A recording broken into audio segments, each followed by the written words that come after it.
We talked about Abraham Lincoln, right? We've talked about him a lot here lately. And today we're reading about a friendship that he had, and we're going to get some inside knowledge. So just think of this, guys. Don't be flipping through. I'll tell you the page in a minute. So think about this. If people wrote a story about you, if you became famous and did great things, and people wrote all these historical things about you, they're going to give us a lot of facts, right? Think about what your friend would write about you and a time they had with you. They'd still put facts and put important things that you did, but it would be more personal, right? It would have a little bit of a deeper meaning because it's someone that knew you very closely. Does that make sense? So, listen to what I'm about to read, okay? But this is not in your book. Abraham Lincoln.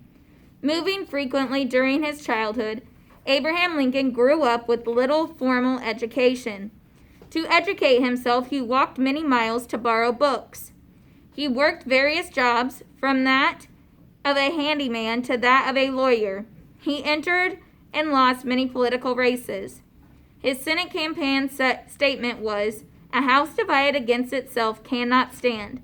I believe this government cannot endure permanently half slave and half free." Despite his many failures, he also achieved great success in his political career. And the greatest of these was being elected President of the United States in 1861. He married Mary Todd, and they had 4 children. Only one child, Robert Todd Lincoln, lived to adulthood.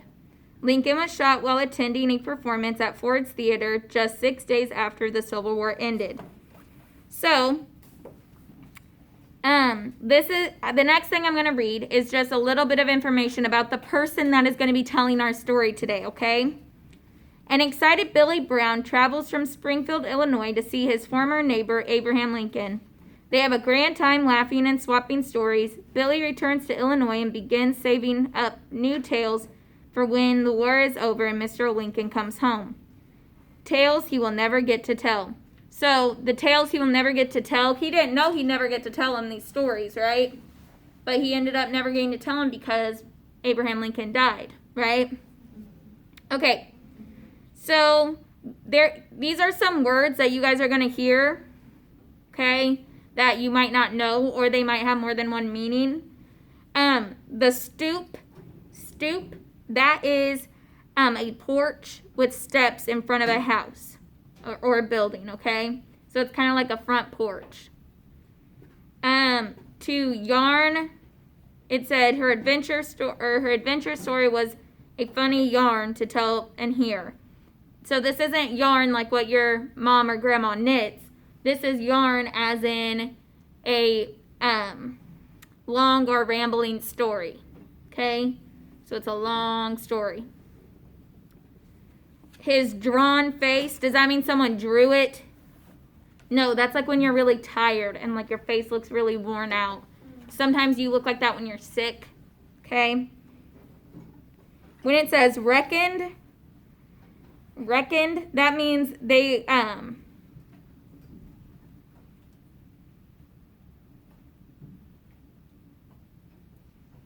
it's kind of like, I'm trying to think of the best way to say it. So it says, assuming the party was unimportant, he reckoned it did not matter whether he went. So he figured. Reckoned means he figured, okay, or thought. And reception. It's a formal social occasion to celebrate a particular event, okay? Does that make sense? So go to page 92. Go to page 92 in your textbook. And we will begin reading. I think that this story is pretty interesting, so make sure you're paying attention well, okay? Billy Brown and Abraham Lincoln were neighbors in Springfield, Illinois. When Mr. Lincoln became the President of the United States and went to Washington, Billy stayed behind. Each day, he eagerly read the newspaper for news of his good friend Abe. He read about the war and learned that some people blamed Mr. Lincoln because it lasted so long. He read that each day the president saw dozens of people and that he helped them whenever he could. Billy often wished he could do something for his old friend. In 1864, Billy Brown made a trip to Washington to see the president.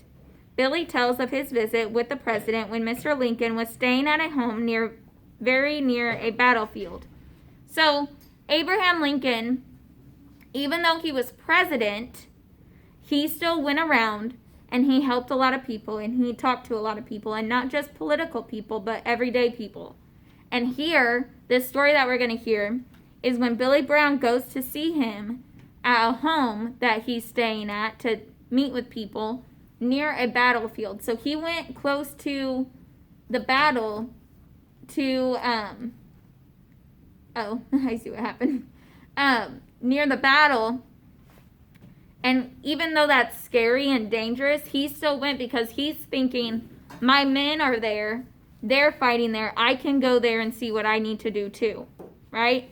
So he didn't join the battle, but he was there helping the soldiers and helping the leaders of that team discuss things and figure out what's going on. Does that make sense? Yes? Okay. I footed it up the soldiers' home where Mr. Lincoln was living then. Right among the sick soldiers in their tents, there was lots of people sitting around in a little room waiting for him. A door opened and out came little Johnny Nicolay. I went up to him and said, "How'd you do, John? Where's Mr. Lincoln?" "Have you an appointment with Mr. Lincoln?" he says. "No, sir, I ain't, and it ain't necessary. You just trot along, Johnny, and tell him Billy Brown's here, and see what he says." In about 2 minutes, the door popped open, and out came Abe Lincoln, his face all lit up. He saw me first thing and shook my hand fit to kill, which means he grabbed it and he was like, "How are you, Billy?" and grabbed it and shook it really strong, right? "Billy," he says, "come right in. You're going to stay to supper with Mary and me." He had a right smart look of people to see, but as soon as he was through, he went out on the back stoop and talked and talked and talked. I told him about everybody in Springfield, and the weddings, the births, the funerals, and the buildings. I guess there wasn't a yarn I'd heard in the last 3.5 years that I didn't spin for him. Laugh, you'd ought to have heard him laugh. It just did my heart good, for I could see what they'd been doing to him. He always was a thin man, but he was thinner than ever now, and his face was drawn and gray. It was enough to make you cry. Well, we had supper, and then we talked some more. About 10 o'clock, I started to leave. "Billy," he says, "what did you come for?" "I came to see you, Abe, but you haven't asked me for anything." "Billy, what do you want me to do for you?" "Nothing, Abe. I just wanted to see you. I felt kind of lonesome, 'cause it had been so long since I'd seen you, and I was afraid I'd forget some of those yarns if I didn't see you soon." So, Abraham Lincoln is very used to people, if they're coming and making a special trip to see him, they're probably wanting something or wanting him to ask to help with something or wanting information on something. And his friend Billy didn't do that, right? His friend Billy just wanted to go and see his friend, talk to his friend, check on his friend, tell him what's going on, and see how he's doing, right?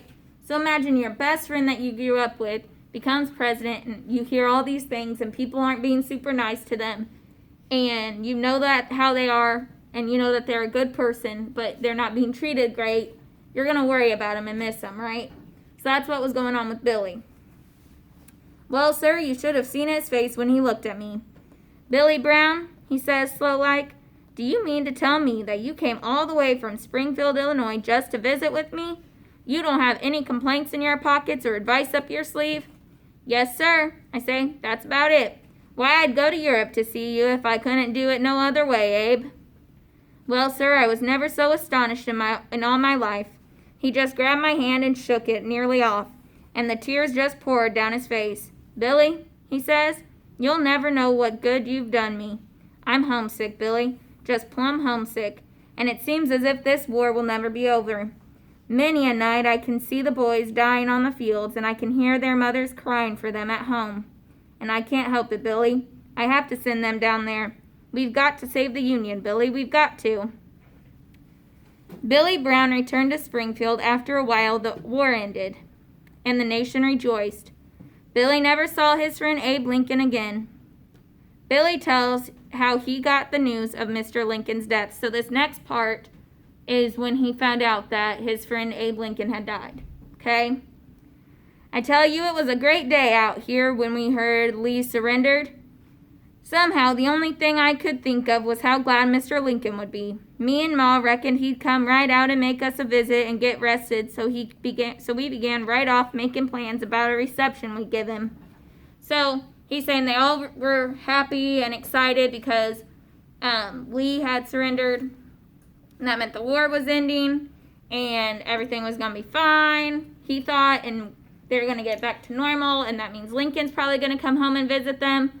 So they started planning this big celebration that they'd have when he showed up. A brass band, parades, speeches, fireworks, everything. Seems as if I couldn't think of anything else. I was coming out to open the store one morning, and all the way down I was thinking how I'd decorate the windows and how I'd tie a flag onto that old chair. Then I saw Hiram Jones coming toward me. He looked so old and all bent over that I didn't know what happened. Hiram, I said. What's the matter? Be you sick? Billy, he says, and he could hardly say it. Billy, they've killed Mr. Lincoln. Well, I just turned cold all over, and then I flared up. Hiram Jones, you're lying. You're crazy. How dare you tell me that? It ain't so. Don't, Billy, he says. Don't go on so. I ain't lying. It's so. He'll never come back, Billy. He's dead. And he fell to sobbing out loud right there in the street. Somehow, all I could think about was all those yarns I'd saved up. Now I'd never get to tell them to him. I never get to see him resting out in the old rocking chair and see that smile on his face. But Ma stopped me from my selfish foolishness.